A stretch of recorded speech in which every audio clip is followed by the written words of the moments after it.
Зборот одговорност како да се заборави дали случајот Мјалков ќе заврши без казна за евентуалните помагачи, откако прво беше во бегство, потоа се врати, одговорноста која власта барем декларативно ја бараше за 40 часовното отсуство на поранешниот директор на УБК, сега веќе не се споменува. Наместо да поднесе оставка од морални причини, министерот за внатрешни работи Оливер Спасовски, додека го немаше Мјалков, вината ја бараше и кртовиот власта од времето на ВМРО, ДПМНЕ. Се сомневам дека постои крт во било која од институциите кои што долги години беа под режимот.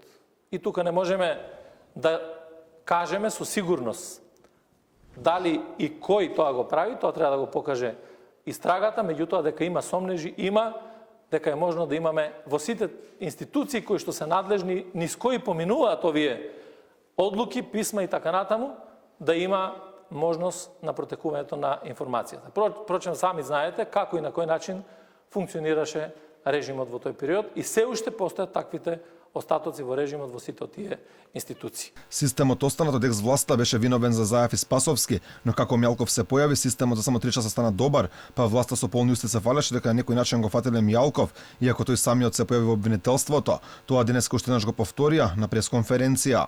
Оваа пресуда е силен удар врз остатоците на режимот на ВМРО ДПМНЕ, спроведуван од Груевски, Мјалков, Јанкуловска и многу други, а кој се уште од поединци се одржува жив во Белата палата.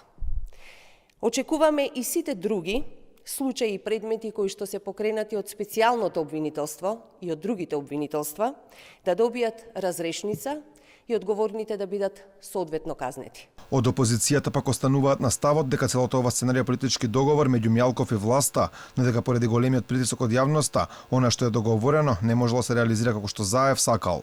Видовме една одлука која што не е под целосно негов притисок, а повеќе би рекол под позитивен притисок на јавноста и секако на сите оние кои што се загрижени за иднината на Македонија.